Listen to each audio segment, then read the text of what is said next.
ও আবু যার, তোমার দ্বারা যদি কখনো মন্দ কাজ হয়ে যায়, তুমি ভালো কাজ করবা কেন? বলে তামহুহা, ভালো কাজ মন্দ কাজকে মিটায় দেয়। আল্লাহ তাআলাও জানায় দেন সৎকর্ম মন্দ কর্মরে মিটায় দেয়। আল্লাহ তাআলা বলেন, ইন্নাল হাসানাতি ইউযহিবুনাস সাইয়্যাত। তবে মন্দ কাজটা যেমন হবে তার বিপরীতে ভালো কাজটাও তেমন দরকার। একজন মানুষ সারা জীবন মানুষের হক নষ্ট করে রেখেছে, মানুষেরটা মেরে খেয়ে সিলেটে 5টা বাড়ি, ঢাকা শহরে 10টা বাড়ি। এখন তার বয়স হয়েছে 60 বছর। চিন্তা করে, উম্মতে মুহাম্মাদির গড় হায়াত 60 থেকে 70, তার মানে আমার মরণ কাছেই আইছে। এখন ওয়াজে গিয়া শুনছে যে হুজুর ওয়াজ করতেছে যে যার হজ্জে মাবরুর নসিব হবে, বলে সে কেমন যেন রাজাআ কায়াউমি ওয়ালাদাতুহু উম্মু, কেমন যেন সদ্য ভূমিষ্ঠ শিশুর ন্যায় হয়ে যায়। যার হজ্জে মাবরুর নসিব হয় সে কেমনে বাড়ি ফিরে? বলে সে এমন ভাবে ফিরে কেমন যেন সে সদ্য ভূমিষ্ঠ শিশুর ন্যায় নিষ্পাপ। চিন্তা করে, সারা জীবন তো পাপ কম করলাম না, মাইনসিকটা কম খাইলাম না, পাপের পাহাড় হয়ে গেছে। তাহলে সুযোগ একটা পাইছে, আলহাজও হওয়া যাবে, গুনাহও মাফ হবে। অনেক মানুষ আছে না আলহাজ হওয়ার জন্য হজ করে, এক এলাকায় 2 জন হজ করে আসছে, একজনের ডাকে হাজি অমুক, আর একজনের ডাকে আলহাজ তমুক। এখন আলহাজ শব্দটা শুনতে একটু ভালো লাগে, আর হাজি এটা বাংলা বাংলা লাগে। এখন হাজি সাহেবের এটা আর ভালো লাগে না। ইমাম সাহেব বলে, ইমাম সাহেব আমি বুঝলাম না, আমিও হজ করছি, এও হজ করছি, ওরে আলহাজ বলে আর আমারে খালি হাজি কয় কেন? ইমাম সাহেবও বুঝেন, আপনি বুঝেন নাই, জানেন না, উনি তো 2-3 বার হজ করছে, এর লাইগে ওনারে আলহাজ কয়। ও বুঝতে পারছি, তাইলে আমারও আলহাজ হইতে হইলে আরো 2-4 বার করতে হবে না? এইবার উনি আলহাজ হওয়ার জন্য যদি 50 বারও হজ করে, ওই হজ আল্লাহর কাছে কবুল হবে? তা এখন উনি চিন্তা করছে, মানুষেরটা তো মাইরা কম খাই নাই, পাপ তো অনেক, যেহেতু হজ কইরা আসলে গুনাহ সব মাফ, তাইলে আলহাজও হইলাম, গুনাহও মাফ হইল। এখন উনি হজ করতে গেছে, এখন প্রতি বছর হজ করে, 3 মাস পর পর ওমরা করে। বলেন তো, এই লোক যতই হজ করুক আর ওমরা করুক, বান্দার হক সে মেরে খেয়েছে। যত হজ করুক না কেন, এই বান্দার হক মেরে খাওয়ার যে পাপ, সেই পাপ আল্লাহ তাআলা মাফ করবে নাকি? এজন্য মন্দ কাজটা যেমন, এর বিপরীতে ভালো কাজটাও এরকম হতে হবে। কারণ আপনি যদি এতটুকু গোনা মুছতে চান, কালো দাগ মুছতে চান, এতটুকু কমপক্ষে সাদা দাগ লাগবে, রং লাগবে, নাইলে কাজ হবে না। এজন্য আমার আপনার অন্যায় যেমন হবে, বলে বিপরীতে ভালো কাজটা তেমন হতে হবে। আবার যদি কারো অন্যায় পাহাড় সম হয়ে যায়, নিরাশ হওয়ার কোনো কারণ নাই। কারণ আমার আপনার পাপ যত বেশি হোক না কেন, তার চাইতে রহমত বেশি আছে আল্লাহ। যদি বান্দার হক নষ্ট করে থাকে, তাহলে বান্দার হক আদায় করতে হবে। কিন্তু যদি বান্দার হক নষ্ট না করে অন্য পাপ করে থাকে, ওই পাপ যদি আসমান পরিমাণ হয়, ওই পাপ ক্ষমা করার ক্ষমতা আল্লাহর আছে না নাই? এজন্য অনেক মানুষ আছে পাপ হইলে আরে আল্লাহ মাফ করবে কিনা। না, আল্লাহর মাফ করার ক্ষমতা আছে। যদি কেউ এটা চিন্তা করে মাফ করতে পারবে না, তাহলে ক্ষমার ব্যাপারে সে আল্লাহ তাআলাকে অক্ষম মনে করবে, ঠিক কিনা বলেন? এজন্য নবীও জানায় দিলেন, আবু যার, তোমার দ্বারা যদি কখনো মন্দ কাজ হয়ে যায়, ভালো কাজ করবা কেন? বলে তামহুহা, ভালো কাজ মন্দ কাজকে মিটায় দেয়। বলে হাদিসের মধ্যে আসছে, বনি আদম যদি পাপ না করত, আল্লাহ তাআলা আরেকটা জাতি সৃষ্টি করতেন, যারা পাপ করবে তবে পাপের উপরে স্থির থাকবে না, পাপ করবে, আল্লাহ তাআলার কাছে ক্ষমা চাইবে, আর আল্লাহ তাআলা তাদের গুনাহগুলো মাফ করে দিবে। আরে বনি আদমের দ্বারা পাপ হতেই পারে। নবীজি বলেন, কুল্লু বনি আদম খাত্তাউন, প্রত্যেকটা বনি আদম পাপী, তবে সর্বোত্তম পাপীকে, যে পাপের উপরে স্থির না থেকে বলে আল্লাহর কাছে তওবা করে, বলে ওইটা হলো উত্তম পাপী। আর পাপ যতই হোক না কেন, আল্লাহর নবী বলেন, আত-তাইবু মিনায-যামবি কামান লা যামবা লা। অগণিত দুরূদ ও সালাম সাইয়্যিদুল আম্বিয়া, আশরাফুল আম্বিয়া, খাতামুল আম্বিয়া, ইমামুল মুরসালিন, রাহমাতুল লিল আলামিন, মুহাম্মাদুর রাসূলুল্লাহ সাল্লাল্লাহু আলাইহি ওয়াসাল্লামের উপর। আমি আপনাদের খেদমতে পবিত্র কোরআনুল কারীমের একটা আয়াত ও রাসূল আকরাম সাল্লাল্লাহু আলাইহি ওয়াসাল্লামের অগণিত হাদিস থেকে একটা হাদিস পাঠ করেছি। আল্লাহ তাআলার কাছে তৌফিক চাই, আল্লাহ তাআলা কিছু কথা বলার তৌফিক দান করেন, যে কথাগুলো আমাদের সবার দুনিয়া এবং আখিরাতের জন্য কল্যাণকর হয়। সকলে বলি আমিন। আসলে এত রাতে আলোচনা করায় আমি সাধারণত অভ্যস্ত না, তারপরেও চিন্তা করতেছিলাম আমি তো এমনি নিজেই জিমায় জিমায় কথা বলি, তা আমিও যদি জিমাই, শ্রোতাও যদি জিমায়, তাহলে ভালো, একসাথেই সবাই ঘুমায় যাওয়া যাবে। কিন্তু আমার আগে আমার মোহাব্বতের ভাই আলী হাসান ওসামা ভাই বয়ান করেছেন, তা শ্রোতাদের যে আওয়াজ, তা আমার মনে হচ্ছিল একটু আগে মনে হয় এশার নামাজ শেষ হয়েছে। তা মোটামুটি আশা করি এখন যারা আছেন একটু কিছু সময় হলেও সজাগ থাকা যাবে তো ইনশাআল্লাহ। আল্লাহ তাআলা তৌফিক দান করেন বলি আমিন। আল্লাহ সুবহানাহু ওয়া তাআলা যে আয়াতখানা তিলাওয়াত করেছি, উক্ত আয়াতের মধ্যে আল্লাহ তাআলা বলেন, হে ঈমানদারেরা, তোমরা আল্লাহ তাআলাকে ভয় করো, ভয় করার মতো ভয়, আর মুসলমান না হয়ে মৃত্যুবরণ করো না। আল্লাহ তাআলা এখানে মুসলমান হওয়ার আগে মরতে মানা করছেন। এই জায়গায় কয়েকটা মেসেজ আছে, খবর আছে। প্রথম বিষয় হলো, আল্লাহ তাআলা প্রথমে ঈমানদার বলে ডাক দিয়েছেন, এরপরে তাকওয়ার কথা বলেছেন, এরপরে মৃত্যুর কথা বলেছেন, যে মুসলমান না হয়ে মৃত্যুবরণ করো না। ধারাবাহিকতার দিকে যদি খেয়াল করা হয়, তাহলে ঈমানদার, তাকওয়া, মুসলমান, মৃত্যু। কথা কি বুঝতেছেন? ঈমানদার, তাকওয়া, মুসলমান, মৃত্যু। তাহলে মুসলমান হতে হলে তাকওয়া অর্জন করতে হবে, আর প্রকৃত তাকওয়া এটা ঈমানদারেরাই হইতে পারে। সাথে সাথে হাদিস খানার মধ্যে নবীজি সাল্লাল্লাহু আলাইহি ওয়াসাল্লাম হযরত আবু যর রাদিয়াল্লাহু তাআলা আনহুকে নসিহত করতেছেন। রাসূল সাল্লাল্লাহু আলাইহি ওয়াসাল্লাম যখন এই নসিহতগুলো করতেছেন, নবীজির সাথে হযরত আবু যর রাদিয়াল্লাহু তাআলা আনহু একা ছিলেন। হযরত আবু যর রাদিয়াল্লাহু তাআলা আনহু বলেন, ক্বালা লি রাসূলুল্লাহ সাল্লাল্লাহু আলাইহি ওয়াসাল্লাম, রাসূলুল্লাহ সাল্লাল্লাহু আলাইহি ওয়াসাল্লাম আমাকে বলেছেন, ইয়া আবু যর, হে আবু যর, ইত্তাকিল্লাহা হাইসুমা কুনতা, হে আবু যর, তুমি যেখানেই থাকো না কেন আল্লাহ তাআলাকে ভয় করবা।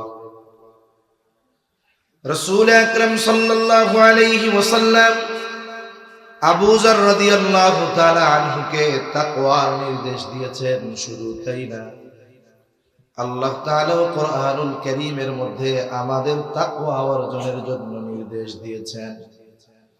তার মানে মুসলমান যদি প্রকৃতপক্ষে হতে হয়, অবশ্যই অবশ্যই আমাদের সকলকে তাকওয়া অর্জন করতে হবে।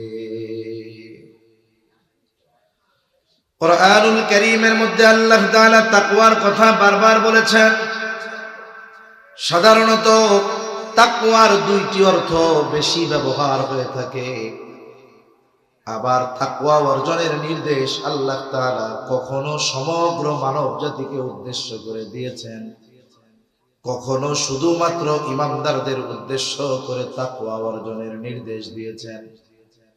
যেমন কোরআনুল কারীমে আল্লাহ তাআলা এক জায়গায় বলেন, ইয়া আইয়ুহান নাসুত্তাকু রাব্বাকুমুল্লাযী খালাকাকুম মিন নাফসিন ওয়াহিদা وخلق منها زوجها وبث منهما رجالا كثيرا ونساء। এই জায়গায় আল্লাহ তাআলা তাকওয়া অর্জনের নির্দেশ দিয়েছেন সমগ্র মানব জাতিকে। ইয়া আইয়ুহান নাসুত্তাকু রাব্বাকুম, হে মানব সম্প্রদায় তোমরা তোমাদের রবকে ভয় করো। বলে এই জায়গায় তাকওয়া দ্বারা উদ্দেশ্য হলো ঈমান। তার মানে আল্লাহ তাআলা বলেন হে মানব সম্প্রদায় তোমরা তোমাদের রবের উপরে ঈমান আনো। বলে কোন রব? যিনি তোমাদেরকে একটি প্রাণ থেকে সৃষ্টি করেছে। এ পৃথিবীতে যত মানুষ আছে হোক মুসলিম অমুসলিম, বলেন তো সব মানুষের রব কে? মুসলিমের রব আল্লাহ, অমুসলিমের রব আল্লাহ। এখানে তাকওয়া দ্বারা উদ্দেশ্য হলো সকল মানুষকে আল্লাহ বলতেছেন ঈমান আনা, কারণ তাকওয়ার সর্বনিম্ন স্তর হলো ঈমান আনা। যখন কোনো ব্যক্তি ঈমান আনে সে তাকওয়ার দরজা দিয়ে প্রবেশ করে, কিন্তু যখন ঈমানদারদেরকে তাকওয়া অর্জনের নির্দেশ আল্লাহ তাআলা দেন তখন তাকওয়ার অর্থ কি? আল্লাহ তাআলা কোরআনুল কারীমের মধ্যে বলেন ইয়া আইয়ুহাল্লাযীনা আমানুত্তাকুল্লাহ, হে ঈমানদারেরা তোমরা মুত্তাকি হও। তাকওয়া শব্দের সাধারণত দুইটা অর্থ বেশি ব্যবহার হয়। একটা শব্দ একটা অর্থ হলো ভয় করা। তাকওয়া শব্দের এক অর্থ হলো ভয় করা। বলে মানুষ সাধারণত আরেকজন মানুষকে দুইটা কারণে ভয় করে। এক নাম্বার, সমাজের সবচাইতে খারাপ মানুষ যারা, দুর্দর্শ সন্ত্রাসী যারা, ক্যাডার যারা, খারাপ মানুষ যারা, বলেন তো এই ধরনের মানুষকে আমরা ভয় করি কি করি না? করেন আপনারা? একটু মুখ খুলে করেন। আবার সমাজের সবচাইতে ভালো মানুষকে আমরা ভয় করি। বলে দুইজন যুবক এক রাস্তার উপরে দাঁড়িয়ে সিগারেট খাচ্ছে, হঠাৎ তাকায় দেখে এলাকার সবচাইতে বুজুর্গ মানুষটা ওই দিকে আসতেছে। এখন সিগারেটটা হাতের থেকে ফালায়া দিল দূরে। আর একজন বলে মাত্র 20 টাকা দিয়ে কিনলাম, ফালায়া দিলি কেন? বলে দেখ ওই যে হুজুর আসতেছে। হুজুর কেন? হুজুর কি তোরে মারবে নাকি? ভয় লাগে নাকি? হুজুর কি তোকে শাস্তি দিবে নাকি? বলে না। বলে উনি আমাদের এলাকার সবচাইতে বড় আলেম, সবচাইতে বড় বুজুর্গ, ওনার সামনে কোনো প্রকার অন্যায় করা যাবে না। তাহলে মানুষ খারাপ মানুষকেও ভয় করে, ভালো মানুষকেও ভয় করে। বলে দুই ভয় কি এক? খারাপ মানুষকে ভয় করে বলে এই ভয়ের মধ্যে থাকে ঘৃণা। কিন্তু যখন ভালো মানুষকে ভয় করে বলে এই ভয়ের মধ্যে থাকে আজমত, সম্মান, মহব্বত। তাকওয়া শব্দের আরেক অর্থ হলো বিরত থাকা, বেঁচে থাকা। বলে কিসের থেকে? বলে আল্লাহ তাআলা যা থেকে আমাদের নিষেধ করেছেন সেগুলো থেকে বেঁচে থাকা। এখন তাকওয়া শব্দের প্রথম অর্থ ভয় করা। বলে ভয় করতে হবে কাকে? জোরে বলে। তবে এই ভয়ের সাথে থাকবে আজমত, এই ভয়ের সাথে থাকবে মহব্বত। বলে আল্লাহকে ভালোবেসে ভয় করে আল্লাহ তাআলার নিষেধ সমূহ থেকে বেঁচে থাকার নাম হলো তাকওয়া। আর যেই মুমিন আল্লাহকে ভালোবেসে আল্লাহকে ভয় করে আল্লাহর নিষেধ সমূহ থেকে বেঁচে থাকে, ওই মুমিন হলো মুত্তাকি মুমিন। তাহলে মুমিনদেরকে আল্লাহ তাআলা মুত্তাকি হওয়ার নির্দেশ দিয়েছেন। মানে কি? আল্লাহ বলেন হে ঈমানদারেরা তোমরা আল্লাহ তাআলাকে ভয় করে তার নিষেধ সমূহ থেকে বেঁচে থাকো। যেই মুমিন আল্লাহ তাআলাকে ভয় করে আল্লাহর নিষেধ সমূহ থেকে বেঁচে থাকে বলে সেই মুমিন হলো মুত্তাকি মুমিন। এখন আমরা তো ঈমানদার, মুত্তাকির একেবারে নিম্ন স্তর অর্জন করে ফেলছি। এখন সর্বস্তরের মুত্তাকি হওয়ার জন্য কি দরকার? আল্লাহ তাআলাকে ভালোবেসে ভয় করে তার নিষেধ সমূহ থেকে বেঁচে থাকা দরকার, ঠিক কিনা? কোরআনুল কারীমের অন্যতম একটি বৈশিষ্ট্য হলো আল্লাহ সুবহানাহু ওয়া তাআলা কোরআনুল কারীমে বান্দাকে শুধু আদেশ করেন এমনটা নয়, বরং বান্দা ওই আদেশ কিভাবে বাস্তবায়ন করবে সে পদ্ধতিও যিনি বলে দেন তিনি কে? আল্লাহ। ঘুমাসে যেমনি কইতেছেন ঘুমিত আসার কথা। তাকবীর দেন, নারায়ে তাকবীর। তাহলে আল্লাহ তাআলা শুধু আদেশ করেন, আল্লাহ তাআলা আদেশ বাস্তবায়নের পদ্ধতিও বলে দেন। যেমন আল্লাহ তাআলা তাকওয়া অর্জনের শুধু আদেশ করেছেন তা নয়, তাকওয়া অর্জনের পদ্ধতিও আল্লাহ বলে দিয়েছেন। সবগুলো পদ্ধতি বলার মতো সময় সুযোগ নাই, একটা দুইটা নিয়ে আলোচনা করি। বলে আল্লাহ তাআলা বলেন, ইয়া আইয়ুহাল্লাযীনা আমানুত্তাকুল্লাহ। আল্লাহ তাআলা বলেন, হে ঈমানদারেরা তোমরা মুত্তাকি হও। আমরা যদি জিজ্ঞাসা করি আল্লাহ কেমন করে মুত্তাকি হব, আল্লাহ তাআলা বলেন ওয়াকুনু মা'আস সাদিকিন। আল্লাহ তাআলা বলেন বান্দা মুত্তাকি যদি হতে চাও তুমি সত্যবাদীদের সঙ্গী হয়ে যাও। আল্লাহ তাআলা আবেদিন বলেন নাই, আল্লাহ তাআলা যাকিরিন বলেন নাই, সাদিকিন বলেছেন। কেন? বলে সত্যবাদিতার গুণ হলো এমন এক গুণ, যেই ব্যক্তি পরিপূর্ণ সত্যবাদিতার গুণ অর্জন করতে পেরেছে, বলে বাকি সব ভালো গুণ তার মধ্যে পাওয়া যায়। আল্লাহ তাআলা এই জায়গায় সঙ্গর কথা বলেছেন, সোহবতের কথা বলেছেন। একটা প্রবাদ আছে, সঙ্গ দোষে লোহাও ভাসে, সৎ সঙ্গ স্বর্গবাস, অসৎ সঙ্গ সর্বনাশ। এই জন্য আমি আপনি যদি বাস্তবেই মুত্তাকি হতে চাই, তাহলে যেই মানুষগুলো প্রকৃত মুত্তাকি তাদের সঙ্গ নেওয়ার দরকার আছে না নাই? মানুষের সোহবতের কারণে মানুষ অনেক কিছু অর্জন করতে পারে। আমাদের অঞ্চলে একজন ডাক্তার আছে, ডাক্তার বলে সে কিন্তু এমবিবিএস পাশ করা ডাক্তার না। ডাক্তার হইছে কেমনে? বলে সে একজন অভিজ্ঞ ডাক্তার, তার একটা ফার্মেসি ছিল, ওই ফার্মেসিতেই ওই ডাক্তার রোগী দেখত। এখন ওষুধ বিক্রয় করার জন্য তার একজন লোক দরকার, তা ওই ছেলেটারে উনি ওনার সাথে রাখছে। দীর্ঘদিন ওই ছেলেটা ডাক্তারের সাথে থাকছে। এক সময় মূল ডাক্তার যে সে মারা গেছে, দোকান চালানোর লোক নাই, ও টাকা পয়সা দিয়ে এবার ফার্মেসি কিনে নিছে। এখন মানুষ করে ডাক্তার ডাকা শুরু করছে। আর বাস্তবতাও কি? বলে একজন নতুন এমবিবিএস ডাক্তার যেই রোগীর রোগ নির্ণয় করতে পারে না, কিন্তু ওই এমবিবিএস না হওয়া ডাক্তার ও রোগ নির্ণয় করে ওষুধ দেয়, মানুষ ভালো হয়ে যায়। তা গ্রামের মানুষও বলে যে দূর মিয়া, লেখাপড়া করে কি ডাক্তার হইল, আমাদের অমুক ডাক্তারই ভালো। অথচ ওই লোকটা ম্যাট্রিক পাসও করে নাই, অথচ তার নামের আগে ডাক্তার। মানুষেরও তার চিকিৎসার প্রতি আস্থা, ওষুধের প্রতি আস্থা, যে আল্লাহ চাইলে ও যদি ওষুধ দেয় ভালো হয়ে যায়। এই মানুষটা অশিক্ষিত ডাক্তার হিসাবে সে তো অশিক্ষিত, কারণ একজন ডাক্তার তো হুট করে নামের সাথে ডাক্তার লাগাবে না। সে ম্যাট্রিক পাস করবে, আইএ পাস করবে, এরপরে যদি ভর্তি পরীক্ষা দেওয়ার জন্য যোগ্য হয় ভর্তি পরীক্ষা দিবে, পাস করলে এরপরে এমবিবিএস করবে। কমপক্ষে 4 বছর পড়াশোনার পর এমবিবিএস কমপ্লিট। এখনই রোগী দেখতে পারবে না, বলে ইন্টার্নি করতে হবে। আর একজন ডাক্তারের সোহবতে থাকতে হবে 1 বছর 2 বছর, যার যেরকম টাইম লাগে।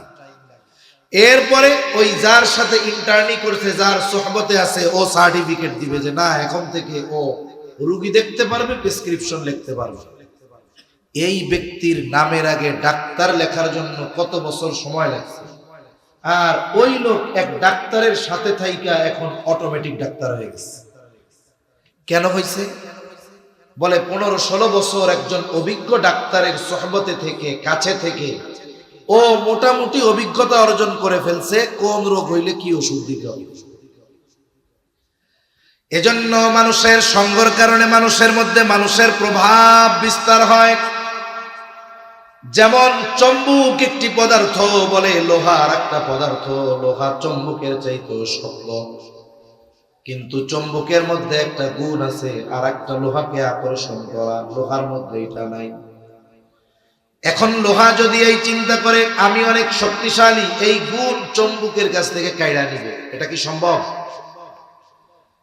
এইবার যদি লোহা ওই চিন্তা না করে চম্বুকের সাথে 1 মাস 2 মাস লেগে থাকে, 2 মাস পর চম্বুক থেকে লোহাটাকে আলাদা করে যখন ওই লোহাটা আর একটা লোহার দিকে ধরা হয়, দেখা যায় চম্বুকের সাথে থাকার কারণে লোহার মধ্যে চম্বুকের আকর্ষণ করার যোগ্যতা চলে আসে।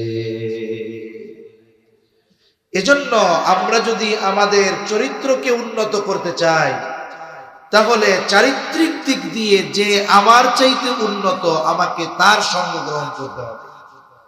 আর আমি যদি আমার চাইতে চরিত্রের দিক দিয়ে যার অবস্থান নিচে, তার সঙ্গ গ্রহণ করি, সময়ের সাথে সাথে আমার চরিত্র আপ না আরো ডাউন হবে। এজন্য আল্লাহ তাআলা বলেন, যদি মুত্তাকি হতে চাও সত্যবাদীদের সঙ্গী হয়ে যাও। আবার আল্লাহ তাআলা আরেক জায়গায় বলেন, ইয়া আইয়ুহাল্লাযীনা আমানুত্তাকুল্লাহ, আল্লাহ তাআলা বলেন, হে ঈমানদারেরা তোমরা মুত্তাকি হও। আমরা জিজ্ঞাসা করলাম, আল্লাহ কেমন করে মুত্তাকি হব? আল্লাহ তাআলা বলেন, ওয়াল তানজুর নাফসুম মা কদ্দামাত লিগাদ, আল্লাহ তাআলা বলেন তুমি নিজের দিকে নজর দাও, তুমি আগামীর জন্য কি প্রেরণ করেছ। আগামী বলতে ভবিষ্যৎ। ভবিষ্যৎ একটা হলো অনিশ্চিত, আর একটা হলো সুনিশ্চিত ভবিষ্যৎ। আল্লাহ তাআলা আমাদেরকে সুনিশ্চিত ভবিষ্যতের দিকে নজর দিতে বলেছেন, কিন্তু আফসোস আমরা অনিশ্চিত ভবিষ্যৎ নিয়ে চিন্তিত। যেমন একটা ছেলে সরকারি চাকরি পেয়েছে 20 বছর বা 22 বছর বয়সে। এই সরকারি চাকরি থেকে সে অবসর নিবে কত বছরে? যদি চাকরি ফুলফিল করে, বলে 60 বছর বয়সে। 20 বছরে চাকরিতে ঢুকছে, অবসর কত বছরে? 60 বছরে। চাকরি করবে কত বছর যদি হায়াত থাকে? 40 বছর। 20 বছর বয়সে যখন চাকরি শুরু হলো, গভর্নমেন্ট প্রতি মাসে তাকে একটা বেতন দেয়, কিন্তু বেতনের পরিপূর্ণ টাকা তাকে দেয় না, কিছু টাকা তার বেতন থেকে কেটে রাখে। বলে কেন? কেমন যেন গভর্নমেন্ট বলতেছে, শোনো, এই 40 বছর চাকরি করবা, তোমার বেতন থেকে অল্প অল্প কিছু টাকা কেটে কেটে জমাবো। তোমার যখন চাকরি শেষ হয়ে যাবে, 60 বছর 62 বছর বয়স, তুমি বুড়া হয়ে যাবে, তখন তোমার চাকরি করার ক্ষমতা থাকবে না, কাজ করার সামর্থ্য থাকবে না, বাড়িতে বসে বসে কি খাবা? তোমার কোনো টেনশন নাই, তোমার কোনো চিন্তা নাই। তুমি 40 বছর চাকরি করতে থাকো, চাকরি যখন শেষ, যেই পরিমাণ টাকা 40 বছরে জমানো হবে, ওর কমপক্ষে দ্বিগুণ টাকা তোমাকে দিয়ে এরপরে বাড়িতে পাঠানো হবে, যাতে করে তুমি তোমার বার্ধক্যকালীন সময়টা বসে বসে তোমার খরচ চালাইতে পারো। সে নিজেও কিছু জমায়। কেন? বলে এখন চাকরি আছে জমাই, যখন চাকরি থাকবে না বসে বসে খাবো। এই যে সরকারও টাকা জমায়, সেও টাকা জমায়, যেই ভবিষ্যতে ভালো থাকার জন্য, খাওয়ার জন্য। বলেন তো, এই ভবিষ্যৎ সুনিশ্চিত না অনিশ্চিত? কেন অনিশ্চিত? বলে ও 60 বছর পর্যন্ত বাঁচবে কিনা, ওর কোনো গ্যারান্টি নাই।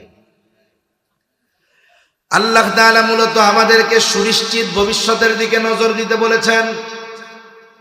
অনিশ্চিত ভবিষ্যতে ভালো থাকার জন্য কত পেরেশানি, কত চিন্তা, কত টেনশন, কিন্তু সুনিশ্চিত ভবিষ্যৎ মরার পর থেকে শুরু হয়।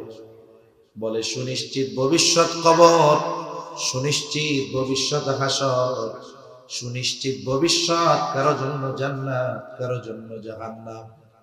কেমন যেন আল্লাহ তাআলা বলে, বান্দারে তুমি নিজের দিকে নজর দাও, ওই অনন্তকালে ভালো থাকার জন্য তুমি কি প্রেরণ করেছো?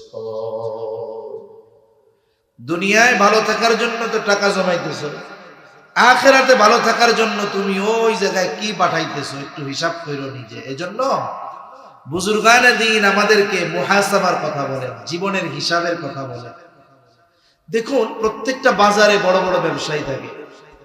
একজন ব্যবসায়ী হঠাৎ করে বড় ব্যবসায়ী হয়ে যায় না। এই সফল ব্যবসায়ী হওয়ার জন্য তাকে পরিশ্রম করা লাগে, কষ্ট করা লাগে। সাধারণত বড় বড় ব্যবসায়ীদের ক্ষেত্রে যেটা জানা আমার, যে দোকান মার্কেট বন্ধ হবে 10টায়, ওনারা 9টায় শাটার নামায় যায়। এই 1 ঘন্টা কি করে?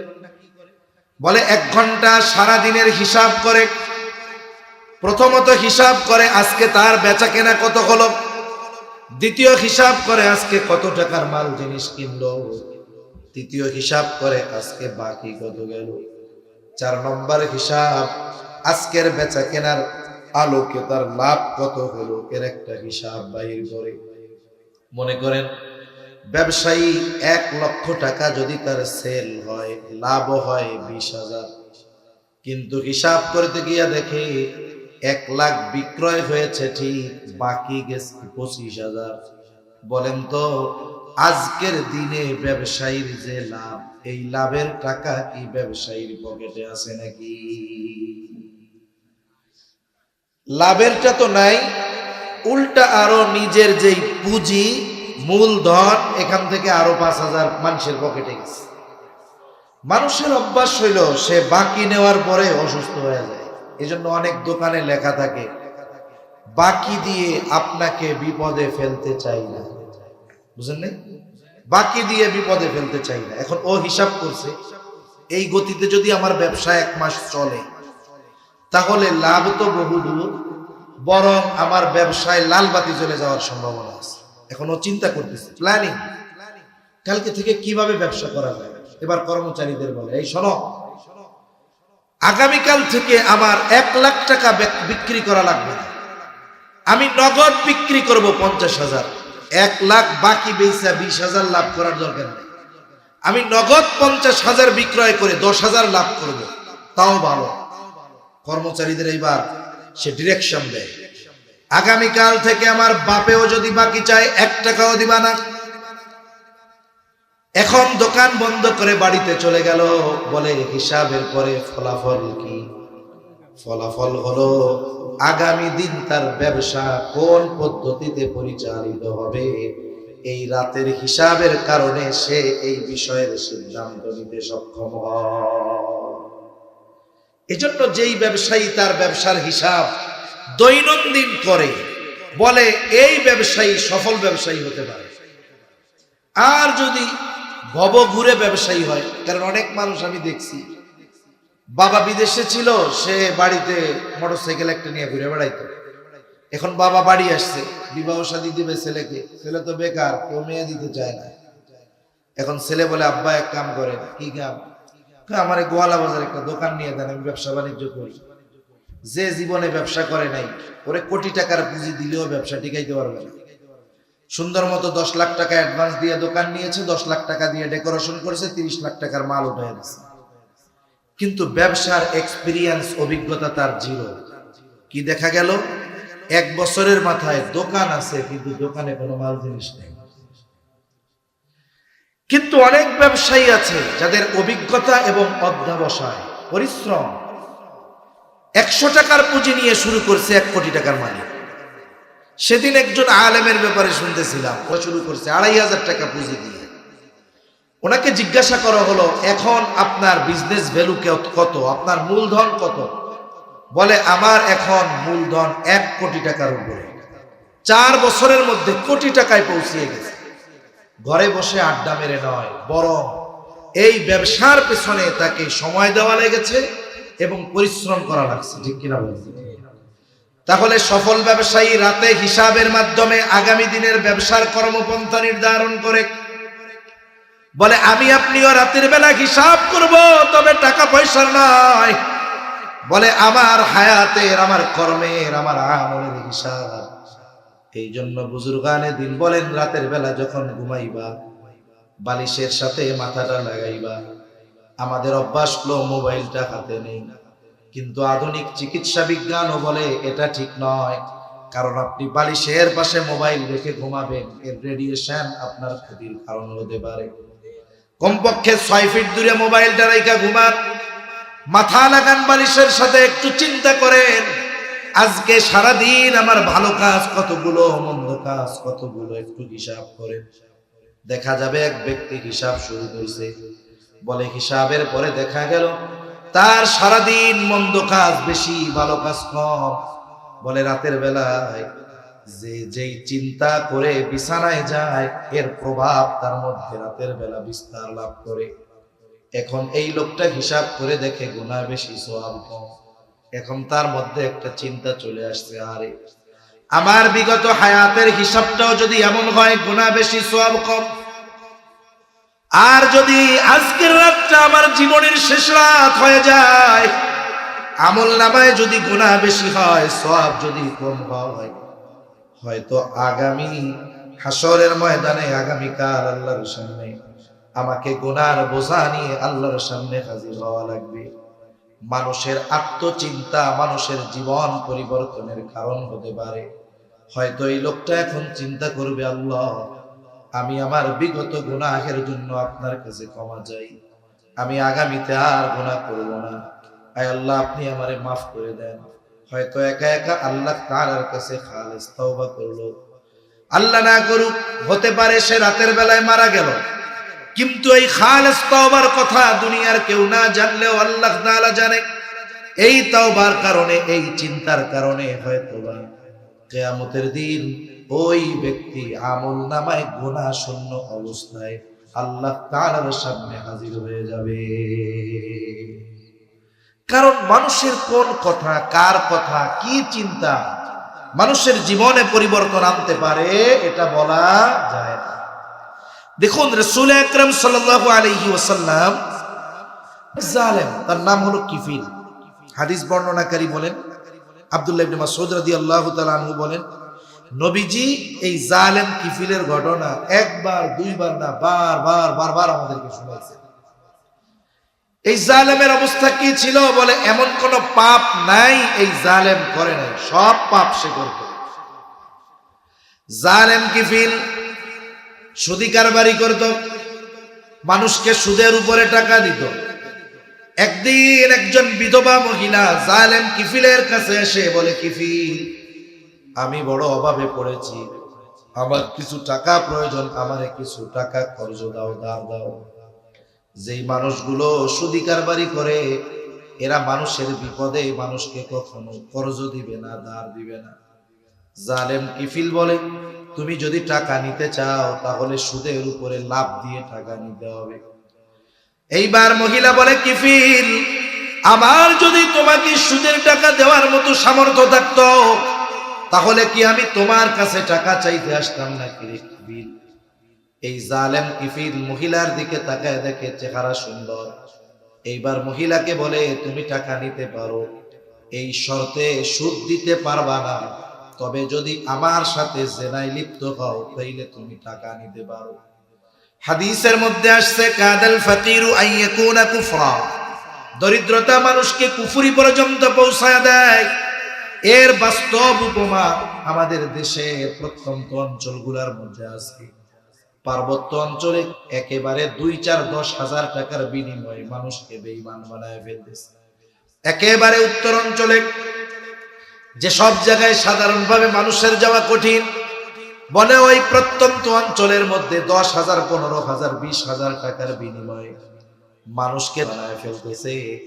দেখা যায় অভাবের কারণে অল্প কিছু পয়সার জন্য মানুষগুলো ঈমানের মতো দৌলত তাদের কাছে বিক্রয় করে দিচ্ছে। আবার সমাজে অনেক মানুষ অনেক অপরাধে জড়িত আছে। সব মানুষই শখ করে অপরাধের সাথে জড়িত হয় না, বরং খোঁজ নিলে দেখা যাবে বড় একটা অংশ অপরাধের সাথে জড়ানোর অন্যতম কারণ হলো তার অভাব। এজন্য একটা কথা বলে না, অভাবে স্বভাব নষ্ট হয়ে যায়। নবীজি বলেন, কাদাল ফাকিরু আইয়াকুনা কুফরা, দরিদ্রতা মানুষকে কুফরি পর্যন্ত পৌঁছায় দেয়। হয়তো টাকাটা মহিলার অতি জরুরি ছিল, যার কারণে সে কিফিলের কথায় শর্তে রাজি হয়ে গেল, চলে গেল মহিলা। নির্ধারিত দিন জালেম কিফিল মহিলার বাড়িতে হাজির। হাদিসের মধ্যে আসছে জিনার জন্য সে প্রস্তুত, থরথর করে কাঁপতেছে। একজন গেছে মজা করার জন্য, আর একজন কান্না করে আর কাঁপে। এই অবস্থা দেখে কিফিল বলে, মহিলা কান্না করো কেন? এইবার মহিলাকে বলতেছে, কিফিল আমি কি তোমাকে জোর করেছি নাকি? তুমি তো নিজে শর্তে রাজি হয়েছো, এখন কাঁপো কেন, কাঁদো কেন? মহিলা বলে, কিফিল রে, ইতিপূর্বে আমি কখনো এই পাপের সাথে জড়াই নাই। ও কিফিল, অভাবের কারণে তোমার এই শর্তে রাজি হয়েছিলাম রে কিফিল। আমার তো বড় ভয় হয়, তোমার সাথে জেনা করার পর আমি যদি মারা যাই, আল্লাহর সামনে জেনাকারিনী হিসেবে উপস্থিত হওয়া লাগবে। শুধুমাত্র অভাবের কারণে আমি তোমার এই শর্তে রাজি হয়েছি। কাঁদি আল্লাহর ভয়ে, কাঁপি আল্লাহর ভয়ে। এতটুকু কথা কিফিলের জীবন পরিবর্তনের কারণ হয়ে গেল। হয়তো এই কথা কিফিলের কর্ণকুহরে প্রবেশ করে হৃদয়ে পৌঁছিয়ে গেল। কিফিল এবার উঠে গেছে, বলে, মহিলা যাও, আমি তোমাকে যে 60 দিরহাম দিয়েছিলাম সদকা করে দিলাম, মাফ করে দিলাম। আর শুনে নাও, আজকে থেকে আমি ওয়াদা করলাম আমি আর কোনোদিন নাফরমানি করব না, কোনো পাপের সাথে জড়াবো না। তওবা করে কিফিল বাড়িতে চলে গেছে। ঘটনাক্রমে রাতের বেলায় কিফিল মারা গেল। কোন জালেম যদি মারা যায়, মানুষ যদি খবর পায়, জালেমের মৃত্যুতে মানুষ ইন্না লিল্লাহ পড়ে না, আলহামদুলিল্লাহ পড়ে, ঠিক কিনা বলে? মাঝে মধ্যে মোবাইলের মধ্যে দেখা যায় এক তরুণ যুবক হোন্ডা অ্যাক্সিডেন্ট করে মারা গেছে। এখন মৃত্যুর খবরে তো লেখার দরকার ছিল ইন্না লিল্লাহ, সব মিস লেখে আলহামদুলিল্লাহ, মরছে ভালো হয়েছে, আর আগে মরলে ভালো লাগে। এরকম আছে না নাই? কেমন এক জীবন যে তার মৃত্যুতে মানুষ আনন্দিত হয়, এ কেমন জীবন? এ জীবন তো ব্যর্থ, ঠিক কিনা বলেন? এজন্য কবি কত সুন্দর কথা বলে, তুমি যেদিন এসেছিলে ভবে হেসেছিল সবে, কেঁদেছিলে তুমি হেসেছিল সবে, এমন জীবন তুমি করিও গঠন, মরণে হাসিবে তুমি কাঁদিবে ভুবন। আল্লাহ আমাদের এরকম জীবন দান করুক, বলি আমিন। জালেম কিফিল বাড়িতে গেছে, মারা গেছে, মানুষের আনন্দ করতেছে, জালেম মরছে ভালো হয়েছে। কিন্তু কিফিলের এই রাতের তওবার খবর তো কেউ জানে না। আল্লাহ তাআলা কিফিলের দরজার মধ্যে কুদরতি ভাবে লেখা দিয়েছে, কদ গফারাল্লাহু লিল কিফ। আল্লাহ তাআলা লিখে দিয়েছেন, আল্লাহ তাআলা কিফিলকে ক্ষমা করে দিয়েছে। একটু চিন্তা করে দেখেন, এমন এক জালেম, এমন কোন পাপ নাই সে করে নাই। মহিলার একটা কথা তার জীবন পরিবর্তনের কারণ হয়ে গেছে, তওবা করেছে, আল্লাহ তাআলা তার ক্ষমার ঘোষণা নিজে জানায়া দিয়েছে। এজন্য আমাদেরও একটু আত্ম উপলব্ধি থাকা দরকার, আমাদেরও একটু ফিকির করা দরকার, চিন্তা করা দরকার, জীবনের হিসাব করা দরকার, যে আমি যদি কবরে যাই, আমার কবরটা কি জান্নাতের বাগান হবে?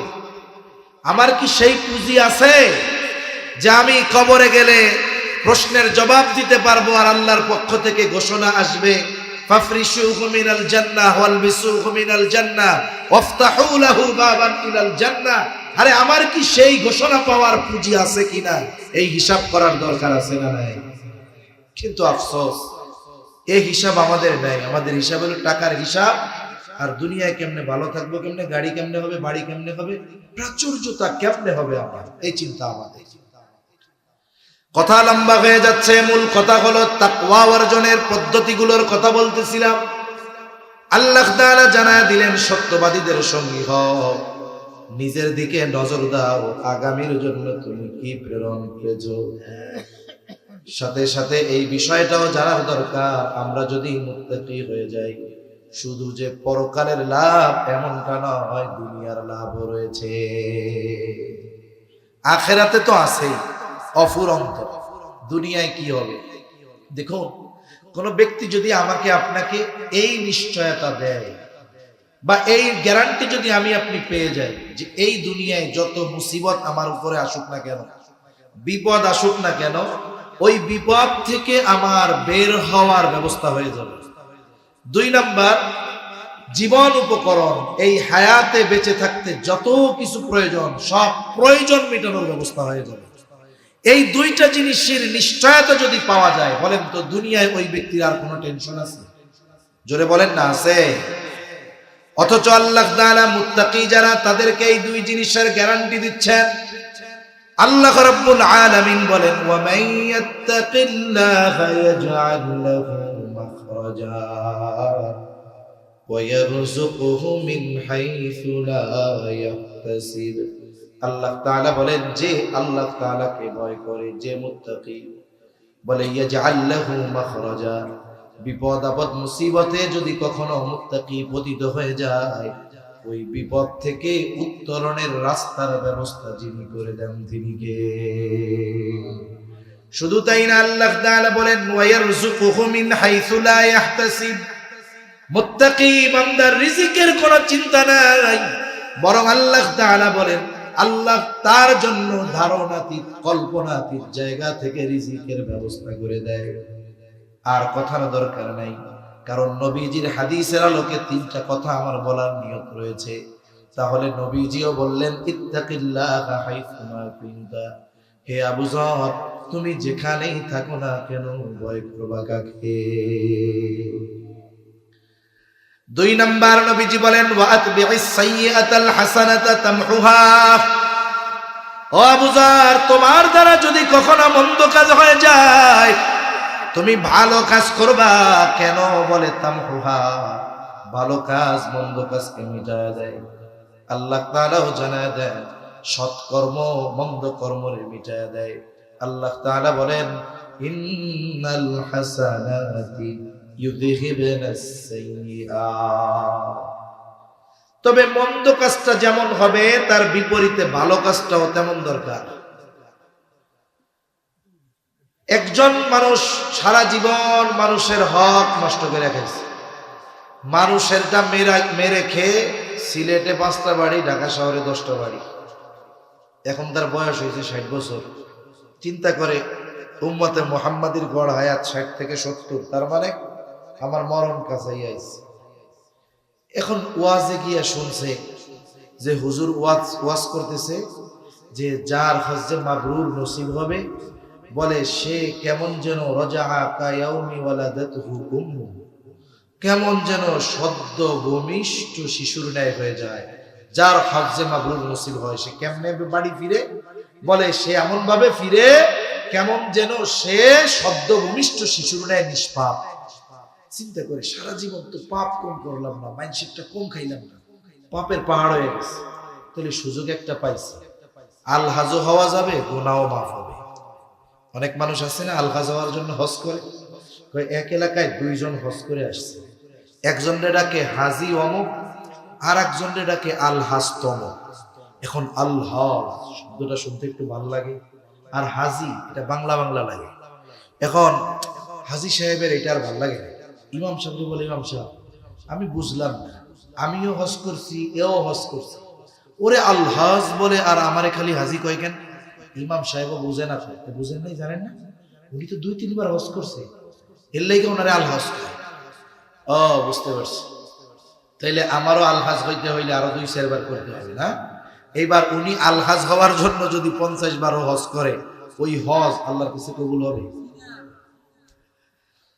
তা এখন উনি চিন্তা করছে মানুষেরটা তো মাইরা কম খাই নাই, পাপ তো অনেক, যেহেতু হজ কইরা আসলে গুনাহ সব মাফ, তাইলে আলহাজও হইলাম, গুনাহও মাফ হইল। এখন উনি হজ করতে গেছে। এখন প্রতি বছর হজ করে, 3 মাস পর পর ওমরা করে। বলেন তো, এই লোক যতই হজ করুক আর ওমরা করুক, বান্দার হক সে মেরে খেয়েছে। যত হজ করুক না কেন, এই বান্দার হক মেরে খাওয়ার যে পাপ, সেই পাপ আল্লাহ তাআলা মাফ করবে নাকি? এজন্য মন্দ কাজটা যেমন, এর বিপরীতে ভালো কাজটাও এরকম হতে হবে।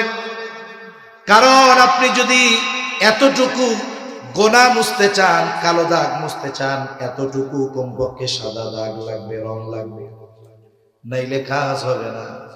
এজন্য আমার আপনার অন্যায় যেমন হবে, বলে বিপরীতে ভালো কাজটা তেমন হতে হবে। আবার যদি কারো অন্যায় পাহাড় সম হয়ে যায়, নিরাশ হওয়ার কোনো কারণ নাই, কারণ আমার আপনার পাপ যত বেশি হোক না কেন তার চাইতে রহমত বেশি আছে আল্লাহ। যদি বান্দার হক নষ্ট করে থাকে তাহলে বান্দার হক আদায় করতে হবে, কিন্তু যদি বান্দার হক নষ্ট না করে অন্য পাপ করে থাকে, ওই পাপ যদি আসমান পরিমাণ হয়, ওই পাপ ক্ষমা করার ক্ষমতা আল্লাহর আছে না নাই? এজন্য অনেক মানুষ আছে পাপ হইলে আরে আল্লাহ মাফ করবে কিনা, না না, আল্লাহর মাফ করার ক্ষমতা আছে। যদি কেউ এটা চিন্তা করে মাফ করতে পারবে না, তাহলে ক্ষমার ব্যাপারে সে আল্লাহ তাআলাকে অক্ষম মনে করবে, ঠিক কিনা বলেন? এজন্য নবীও জানায় দিলেন, আবু যার, তোমার দ্বারা যদি কখনো মন্দ কাজ হয়ে যায় ভালো কাজ করবা। কেন? বলে তামহুহা, ভালো কাজ মন্দ কাজকে মিটায় দেয়। বলে হাদিসের মধ্যে আসছে, বনি আদম যদি পাপ না করত, আল্লাহ তাআলা আরেকটা জাতি সৃষ্টি করতেন যারা পাপ করবে তবে পাপের উপরে স্থির থাকবে না, পাপ করবে আল্লাহ তাআলার কাছে ক্ষমা চাইবে আর আল্লাহ তাআলা তাদের গুনাহগুলো মাফ করে দিবে। আরে বনি আদমের দ্বারা পাপ হতেই পারে। নবীজি বলেন, কুল্লু বনি আদমা খাত্তাউন, প্রত্যেকটা বনি আদম পাপী, তবে সর্বোত্তম পাপীকে যে পাপের উপরে স্থির না থেকে বলে আল্লাহর কাছে তওবা করে, বলে ওইটা হলো উত্তম পাপী। আর পাপ যতই হোক না কেন, আল্লাহর নবী বলেন, আত্তাইবু মিনাদ যামবি কামান লা যামবা লা, তওবার শর্ত ঠিক রেখে যথাযথভাবে যদি কেউ তওবা করে, বলে 1 নাম্বার অতীতের গুনার জন্য ক্ষমা চাইতে হবে, 2 নাম্বার ওই গুনার জন্য লজ্জিত হতে হবে, 3 নাম্বার ভবিষ্যতে ওই গুনাহ না করার ব্যাপারে দৃঢ় প্রতিজ্ঞাবদ্ধ হতে হবে। টাকা পয়সার হক পাবে না, কিন্তু ভালো আচরণ পাওয়া তার হক। এজন্য নবীজি সাল্লাল্লাহু আলাইহি ওয়াসাল্লাম বলেন, ওই দিন আসার আগে তোমরা সতর্ক হয়ে যাও, যেই দিন আল্লাহ তাআলা বাদী বিবাদীর মধ্যে ফয়সালা করবেন। নবীজি বলেন, দুনিয়ায় কেউ যদি অন্যায়ভাবে কাউকে কথার দ্বারাও কষ্ট দেয়, নবীজি বলেন আল্লাহ তাআলা এই বিষয়টারও ফয়সালা ওই দিন করবে। এজন্য মানুষের সাথে মানুষের হক আছে। একজন অমুসলিম যদি আমার প্রতিবেশী হয়, বলে তারও হক আছে। আমি একজনকে চিনি না বড়, তার উপরে আমার হক আছে, আমার উপরে তার হক আছে। দেখুন, সাধারণত প্রতিবেশীর সাথে প্রতিবেশীর হক আছে, কিন্তু আমাদের দেশে বেশি সমস্যা কি? বলে প্রতিবেশীর সাথে ভালো সম্পর্কের বিপরীতে খারাপ সম্পর্ক আরো বেশি হয়। কত মানুষ আছে নিজে ধনী, তার প্রতিবেশী যদি দরিদ্র হয় তার উপরে জুলুম করে, অত্যাচার করে বিভিন্ন পদ্ধতিতে, আছে না নাই? মনে করেন প্রতিবেশীর সাথে একই সাথে বাড়ি, এখন প্রতিবেশী গরিব মানুষ কি করে, 2 তলা বিল্ডিং, ময়লা পানি ফেলে, বাচ্চাদেরকে দিয়ে প্রস্রাব করায়, মনে মনে চিন্তা করে এখান থেকে উঠে গেলে আমি আমার বাড়িটা একটু আরো বড় বানাবো। এরকম আছে না নাই? খবরদার। রাসূল আকরাম সাল্লাল্লাহু আলাইহি ওয়াসাল্লাম বলেন, আউসিনি জিবরিলু বিল জার হাত্তা যানানতু আন্নাহু সাইওয়ারিসহু। নবীজি সাল্লাল্লাহু আলাইহি ওয়াসাল্লাম বলেন, জিবরাইল আমাকে প্রতিবেশীর ব্যাপারে, হকের ব্যাপারে এতটা তাগিদ দিচ্ছিল, আমি তো এক সময় ধারণা করেছিলাম হয়তো প্রতিবেশীকে ওয়ারিশ বানায় দেওয়া হবে। অথচ প্রতিবেশীর সাথে আমরা খারাপ আচরণ করি, অসৎ আচরণ করি। নবীজির কাছে এক মহিলার ব্যাপারে বলা হয়েছে, 2 জন মহিলা বলে, ইয়া রাসূলুল্লাহ সাল্লাল্লাহু আলাইহি ওয়াসাল্লাম, এক মহিলা বড় আবেদা, কোন প্রকার ইবাদত সে ছাড়ে না, নফল ইবাদত গুরুত্ব সহকারে করে, সব করে, একটা বড় অভ্যাস কি? বলে প্রতিবেশীর সাথে খারাপ আচরণ করে। আরেকজন মহিলা কোন মতে ফরজগুলা করে, আর তেমন কিছু করে না, কিন্তু প্রতিবেশীর সাথে ভালো আচরণ করে। বলে, ইয়া রাসূলুল্লাহ, এই 2 জনের মধ্যে কে উত্তম? নবীজি বলেন, ইবাদত কম করে তবে প্রতিবেশীর সাথে যে সদাচরণ করে ওই মহিলা আবেদা মহিলার চাইতেও বেশি উত্তম।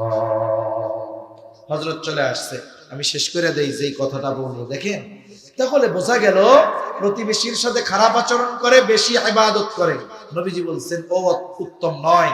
কিন্তু প্রতিবেশীর সাথে ভালো আচরণ করে ইবাদত কম করে, নবী বলেন সে উত্তম। আয়েশা সিদ্দিকা রাদিয়াল্লাহু তাআলা আনহা নবীজিকে বলতেছেন, ইয়া রাসূলুল্লাহ সাল্লাল্লাহু আলাইহি ওয়াসাল্লাম, যে আমার দুইজন প্রতিবেশী, একজন মুসলিম আর একজন প্রতিবেশী হিসাবে কে আমার কাছে বেশি হকদার? নবীজি কি বলতেছেন একটু শুনুন। নবীজি বলেন, আয়েশা, যার দরজা তোমার দরজার বেশি কাছে প্রতিবেশী হিসাবে সে তোমার কাছে বেশি হকপ্রাপ্ত। নবীজি বলেন নাই মুসলিম যে সে বেশি হকপ্রাপ্ত, বরং বলেছেন কি যার দরজা তোমার দরজার বেশি কাছে প্রতিবেশী হিসাবে সে তোমার কাছে বেশি হকপ্রাপ্ত। এজন্য যেই মানুষটা আমার কাছে যেমন আচরণ প্রাপ্য তার সাথে তেমন আচরণ করা, যে যেমন হক প্রাপ্য তাকে তার হক প্রদান করা, সেটা অর্থের দিক দিয়ে হতে পারে, আচরণের দিক দিয়ে হতে পারে, বলে ওই ব্যক্তি হলো সদাচরণ। তাহলে 1 নাম্বার নবীর নসিহত তাকওয়া অর্জন করা। 2 নাম্বার বলে গুনাহ যদি হয়ে যায় ওর উপরে স্থির থাকা যাবে না, তাওবা করতে হবে। 3 নাম্বার বলে মানুষের সাথে ভালো আচরণ করতে হবে। আল্লাহ সুবহানাহু ওয়া তাআলা আমাদের সবাইকে এই সুন্দর 3টা গুণ অর্জন করার তৌফিক দান করেন। আমিন। ওয়া আখির দাওয়ানা